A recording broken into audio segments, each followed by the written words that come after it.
నమస్తే welcome to our channel. నేను సంప్రియ. ఈరోజు మనతో ప్రముఖ సీనియర్ జర్నలిస్ట్ దామ బాలాజీ గారు ఉన్నారు. వారితో మాట సార్. నమస్తే. నమస్తే సార్, తెలుగుదేశం కార్యకర్తల్ని వాలంటీర్లుగా పంపిస్తున్నారని ప్రజల దగ్గరికి మనం వింటున్నాం. సో చంద్రబాబు మళ్ళీ వాళ్ళ మనుషులనే పంపిస్తున్నారని చెప్తున్నారు. దీని గురించి ఏం చెప్తారు? వాలంటరీ వ్యవస్థ దాని అనేది తెలుగుదేశం స్ట్రాటజీ రకరకాలుగా ఉంది. బిగినింగ్ నుంచి కూడా ముందేమో వాళ్ళు వ్యతిరేకించారు. ఎందుకంటే జగన్ వాలంటరీ వ్యవస్థని ఒక డబుల్ ఎడ్జెడ్ వెపన్ లాగా తయారు చేశాడు. అది ప్రజలకు హెల్ప్ అవుతుంది, ఇటు జగన్కి కూడా హెల్ప్ అవుతుంది. అలాగా వాలంటరీ వ్యవస్థను డిజైన్ చేశాడు. యాక్చువల్గా 99 నుంచి కూడా ప్రజల వద్దకు పాలన అనే కాన్సెప్ట్ ఉంది, కానీ అది కరెక్ట్గా అమలు జరగలేదు. ప్రజల దగ్గరకు పరిపాలన వ్యవస్థను తీసుకెళ్ళడం అనేది పక్కాగా జరగల. మనకు చూస్తే ప్రజలు అనేక మంది హైదరాబాద్లో వచ్చి టెస్ట్ వేసుకొని ఇక్కడ చిన్న చిన్న పనులకు కూడా హైదరాబాద్ రావాల్సి వచ్చేది. ఎక్కడెక్కడి నుంచో చిత్తూరు జిల్లా నుంచి ఇటు శ్రీకాకుళం, విజయనగరం నుంచి కూడా హైదరాబాద్కు వచ్చి ఇక్కడ వారాల తరబడి కూర్చొని పైరువులు చేసుకొని పనులు చేసుకుపోయే పరిస్థితి ఉండేదన్నమాట, చిన్న వాటికి కూడా. దాన్ని జగన్ ఏం చేశాడంటే మార్చేశాడు. వాలంటరీ వ్యవస్థ ద్వారా కొన్ని వందల పనులు అక్కడే జరిగిపోయేట్టుగా అక్కడ సచివాలయం పెట్టేశారు. తర్వాత రైతు భరోసా కేంద్రాలు పెట్టారు, వాలంటరీ వ్యవస్థ పెట్టారు. అందువల్ల ఎవరికి ఏ పనులున్నా లోకల్గా పనులు అయిపోయే విధంగా ఒక డీసెంట్రలైజేషన్ అనేది మొదలైంది. దానికి తగినట్టుగా టెక్నాలజీ కూడా అభివృద్ధి అయింది. కాబట్టి టెక్నాలజీలో ఇవాళ ఇంతకుముందు సెంటర్ మార్జిన్ అనేవి రెండు ఉండేవి. అంటే రాజధాని సెంటర్ అయితే మీదంతా మార్జిన్స్ అని. ఇప్పుడు అది లేదు. టెక్నాలజీ ఉన్న వల్ల ఎక్కడైనా కూడా సెంటరే కావచ్చు, ఎనీథింగ్ ఈజ్ సెంటర్ అవ్వచ్చు. సో అంటే మన స్మార్ట్ ఫోన్ ఉంటే దాని నుంచే అనేక సర్వీసెస్ స్మార్ట్ ఫోన్ ద్వారా అందే పరిస్థితి ఇవాళ వచ్చేసింది. అందులో ఇండియాలో దాదాపు 80% పీపుల్ చేతిలో స్మార్ట్ ఫోన్లు వచ్చేసాయి. రూరల్లో ఒక గ్రామంలో లేకపోతే ఒక ఇంట్లో టాయిలెట్ ఉండదు, కానీ స్మార్ట్ ఫోన్ ఉంటుంది. వాళ్ళకి టాయిలెట్ కంటే కూడా స్మార్ట్ ఫోన్ అనేది నెసరీ ఎలిమెంట్ అయిపోయింది. సో ఈ క్రమంలో సర్వీసెస్ కూడా బాగా డీసెంట్రలైజ్ అయినాయి. సో దీనికి ఈ జగన్ తీసుకొచ్చిన వాలంటరీ వ్యవస్థ అనేది బాగా పనికొచ్చింది. రెండోది డీబీటీ, డైరెక్ట్ బెనిఫిషరీ ట్రాన్స్ఫర్. ఇంతకుముందు అమౌంట్ అక్కడ లోకల్గా ఉన్న ఎంఆర్ఓ ఆఫీసులకు లేకపోతే పంచాయతీ ఆఫీసులకు వెళ్ళేవి. వీళ్ళు వెళ్ళి అక్కడ పడిగాపులు పడి వాళ్ళేదో వీళ్ళకి మేలు ఫేవర్ చేస్తున్నట్టు గవర్నమెంట్ ఎంప్లాయీస్ బిహేవ్ చేసేవాళ్ళు. సో వాళ్ళు సరిగ్గా వచ్చేవాళ్ళు కాదు. 5 నిమిషాల పనికి కూడా రేపురా అని చెప్పేవాళ్ళు. ఇలాగా బ్యూరోక్రసీ వేధించేది జనాల్ని. దానంతా కూడా జగన్ కట్ చేశాడు. డైరెక్ట్ డీబీటీ వచ్చింది. తర్వాత వాలంటరీ సిస్టమ్ వచ్చి ఇంటికి పెన్షన్ రావడం. అంతకుముందు ముసలోళ్ళు పాపం ఎండల్లో ఇబ్బందులు పడతా వెళ్ళేవాళ్ళు, వికలాంగులు, రకరకాల ఇబ్బందులు ఉండేవి. అవన్నీ పోయినాయి. అట్లాగే మెడికల్గా ఇంతకుముందు మెడిసిన్స్ అంటే గవర్నమెంట్ హాస్పిటల్ అంటే అత్యంత ఘోరంగా ఉండేవి. వాటిని కొన్ని విలేజ్ క్లినిక్లు, ఫ్యామిలీ క్లినిక్, సురక్ష ఇలాంటి రకరకాల ప్రోగ్రాముల ద్వారా మెడికల్ దీంట్లో కూడా అనేక మార్పులు తీసుకురావడానికి ఉపయోగపడింది. ఇవన్నీ ఏంటంటే డీసెంట్రలైజ్డ్ పీపుల్ దగ్గరికి గవర్నెన్స్ అనేది కొంత సాధ్యమైంది. పూర్తిగా అయిందని చెప్పలేం, కానీ అట్లీస్ట్ ఒక అటెంప్ట్ చేశాడు, కొంతవరకు చేయగలిగాడు.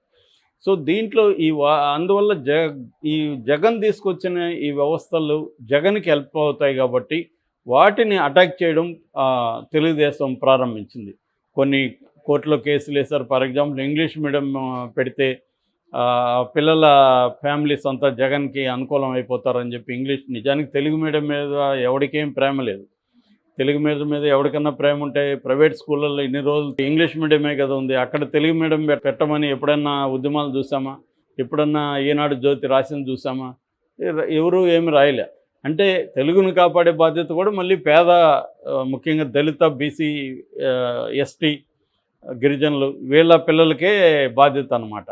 సో ఇలాగా ఇదంతా దీని వెనక ఏంటంటే రాజకీయ వ్యూహం ఇది. ఎందుకంటే జగన్కి ప్రజలందరూ ఇలాగా జరిగితే అతనికి నమ్మకమైన ఓట్ బ్యాంక్గా తయారవుతుంది. జగన్ ప్లాన్ కూడా మేబీ అదే. అంటే ఒక నమ్మకమైన ఓట్ బ్యాంక్ని మనం తయారు చేసుకోవాలి లాంగ్ టర్మ్లో అన్న దానికి ఏమేమి చేయాలి అనేది చేశాడు. బట్ రాజకీయంగా చేసినా కూడా అది జనాలకు ఉపయోగపడింది. అంటే రాజకీయ నిర్ణయం ప్రతిదీ జనాలకు వ్యతిరేకంగా ఏమి ఉండాల్సిన అవసరం లేదు. వాళ్ళు రాజకీయంగా తీసుకున్నా కూడా ఇప్పుడు ఆరోగ్యశ్రీ ఉంది, అది రాజకీయ నిర్ణయమే. ఆరోగ్యశ్రీ వల్ల తను ప్రజల్లో తనకి ఇది ఉంటుంది అనేది ఒకటి. రెండోది కార్పొరేట్ హాస్పిటల్కి కొన్ని కార్పొరేట్ హాస్పిటల్కి నిరంతరం ఫ్లో ఉండదు, రెవెన్యూ ఫ్లో ఉండదు. అలాంటి వాళ్ళకి ఆరోగ్యశ్రీ అనేది వాళ్ళకి బాగా హెల్ప్ అవుతుంది. ఎందుకంటే గ్యారంటీగా గవర్నమెంట్ నుంచి కొంత డబ్బులు వస్తుంది. అట్లాగే ప్రైవేట్ కాలేజెస్ కూడా చాలా కాలేజెస్ ఫీజు రీయింబర్స్మెంట్ లేకపోతే క్లోజ్ చేసేసేవాళ్ళు. కానీ ఫీజు రీయింబర్స్మెంట్ స్కీమ్ వల్ల కాలేజీలు ఉన్నాయి, సర్వైవ్ అయినాయి. సో ఈ 2 స్కీములు కూడా ఇటు కార్పొరేట్ హాస్పిటల్స్, ఇటు ప్రైవేట్ కాలేజెస్ పనికొచ్చేవి. అయితే దానివల్ల జనాలకు కూడా ఉపయోగం జరిగింది. ఈ ఫీజు రీయింబర్స్మెంట్ వల్ల అనేక మంది బీసీ ఫ్యామిలీల్లో ఫస్ట్ టైం ఇంజనీరింగ్, ఎంబీఏ ఇలాంటివి చదువుకోగలిగారు. దానివల్ల మొత్తం ఆ ఫ్యామిలీ మొత్తం మారిపోయింది. ఒక్క కుర్రవాడో లేకపోతే పాపో ఇంజనీర్ అవుతే ఆ ఫ్యామిలీ కంప్లీట్ చేంజ్ అయిపోతుంది, ఎకనామిక్గా డెవలప్ అవుతుంది. వాళ్ళు మళ్ళీ నెక్స్ట్ జనరేషన్ గైడ్ చేయగలుగుతారు ప్రాపర్గా. ఇట్లా చేంజ్ అనేది, జనరేషనల్ చేంజ్ అనేది వస్తుందన్నమాట. అలాగా వాలంటరీ వ్యవస్థ కూడా అట్లాంటి ఒక రాడికల్ సిస్టమ్గా చెప్పుకోవచ్చు ప్రవేశపెట్టిన దాంట్లో. సో దీనివల్ల జగన్కి మైలేజ్ కాబట్టి దీన్ని అటాక్ చేయాలని చెప్పి తెలుగుదేశం, జనసేన కంబైన్డ్గా అటాక్ చేయడం మొదలుపెట్టారు. దాన్ని ముందుగా ఎప్పుడైనా అటాక్ చేయాలంటే దాన్ని డీలెజిటిమైజ్ చేయాలి. అంటే దానికి ఒక లెజిటిమసీ వచ్చేసింది సిస్టమ్కి. లెజిటిమైజ్ చేయాలంటే వీళ్ళు దొంగలు, వీళ్ళు అమ్మాయిల్ని ట్రాప్ చేస్తారు, హ్యూమన్ ట్రాఫికింగ్ చేస్తున్నారు, వీళ్ళు హత్యలు చేస్తున్నారు, ఇలాగేదో ఆ వ్యవస్థ మీద మల్లగా మొదలుపెట్టారు. సో అది జనంలోకి రివర్స్లో వెళ్ళింది. ఎందుకంటే జనంకంత దగ్గర చూస్తున్నారు. ప్రతి 50 ఇంటికి ఒక వాలంటీర్ ఉంటే ఆ వాలంటీర్ ఆ 50 ఇండ్లని ఎవడన్నా ఏదన్నా మోసాలు చేస్తే తెలిసిపోతుంది కదా. ఎక్కడో లేడు వాడు, మన దగ్గర ఉన్నాడు, రోజు కనిపిస్తున్నాడు. వాడొక తప్పు చేస్తే తెలియకుండా ఎలా ఉంటుంది? సో ఇది వీళ్ళు వేరే మార్గం లేకుండా ఈ మార్గం ఎంచుకున్నారు. కానీ ఇది బూమరంగ్ అంటాం, రివర్స్ కొట్టింది. దాంతో మార్చుకున్నారు ఎన్నికల టైంలో. మార్చుకొని రివర్స్లో మేమే 10,000 ఇస్తాము, మేము వచ్చినాక వాలంటీర్ వ్యవస్థను కంటిన్యూ చేస్తాం, ఇది చెప్పడం మొదలుపెట్టారు. ఇంకొక తప్పు ఏం చేసిందంటే కూటమి తమ తరపున ఒక సిటిజన్స్ ఫర్ డెమోక్రసీ అనే ఒక ఆర్గనైజేషన్ ఫ్లోట్ చేయించి దాంట్లో నిమ్మగడ్డ రమేష్ కుమార్ ద్వారా కోర్టులో కేసులు వేశారు. తర్వాత ఈసీకి పెట్టారు. ఈసీ ఏమో దాన్ని ఆపేసింది వాలంటీర్ వ్యవస్థని. దానివల్ల ఇప్పుడు 2 నెలల పాటు, ఇంకొక నెల కూడా ఉంటుంది, జూన్ కూడా, ఈ 2 నెలల పాటు, నెక్స్ట్ 3 నెలలు అనుకుందాం, ఈ 3 నెలల పాటు సఫర్ అయ్యారు ముసలోళ్ళు. సో దీన్ని పొలిటికల్గా ఎవరికి వాళ్ళు ఉపయోగించుకోవడం తప్ప దీనికి సొల్యూషన్ లేకుండా పోయింది. సో ఇదంతా కూడా వాలంటరీ వ్యవస్థని చంద్రబాబు ఎలా డీల్ చేయాలనేది ఒక క్లారిటీ లేకుండా చేయడం వల్ల వచ్చిన సమస్యలు. సో దాంతో చంద్రబాబు మేల్కొని ఏం చేశారంటే వాలంటీర్ని నేను ఇంకా 10,000 ఇస్తాను, కంటిన్యూ చేస్తాను అని చెప్పడం ద్వారా కొంత సేవ్ అయ్యారు. ఎందుకంటే వాలంటీర్లు అందరూ రాజీనామా చేయలే, ఒక 70-80 వేల మందిని మాత్రమే చేశారు, మిగతా వాళ్ళు అందరూ చేయలేదు. 2,50,000 అలా ఉన్నారు వాలంటీర్లు. సో ఇప్పుడు చంద్రబాబు ఏమి స్ట్రాటజీ పెట్టాడంటే ప్రతి ఇంటికి తెలుగుదేశం కార్యకర్తలను పంపించడం. మేము కాబోయే వాలంటీర్ని నన్ను ఆల్రెడీ అపాయింట్ చేశాడు చంద్రబాబు, సో మేము మీకు చూసుకుంటాం, కాబట్టి మీరు తెలుగుదేశానికి ఓటేయండి అంటే వైసీపీ వాలంటీర్లు ఆల్రెడీ ఉన్నారు కాబట్టి వాళ్ళకి కౌంటర్గా చంద్రబాబు వాలంటీర్లు, తెలుగుదేశం వాలంటీర్లు జనంలోకి వెళ్తున్నారు. ఇప్పుడు మరి అక్కడ క్లాష్ స్టార్ట్ అవుతుంది. జనం మరి ఎలా రిసీవ్ చేసుకుంటారు దీనివల్ల అనేది చూడాలి. రెండోది చంద్రబాబు హామీ కూడా వాలంటీర్లకి ఇబ్బంది కలిగిస్తుంది. ఆల్రెడీ ఉన్న వాలంటీర్లను కంటిన్యూ చేస్తానని కదా ఇంతకుముందు చెప్పాడు. ఇప్పుడేమో నేను వాలంటీర్లను కంటిన్యూ చేస్తానని లేదు, వాలంటీర్ వ్యవస్థను కంటిన్యూ చేస్తానన్నాను, కాబట్టి నా వాలంటీర్లు నేను పెడతాను అనేది చంద్రబాబు చెప్పినట్టుగా అయింది.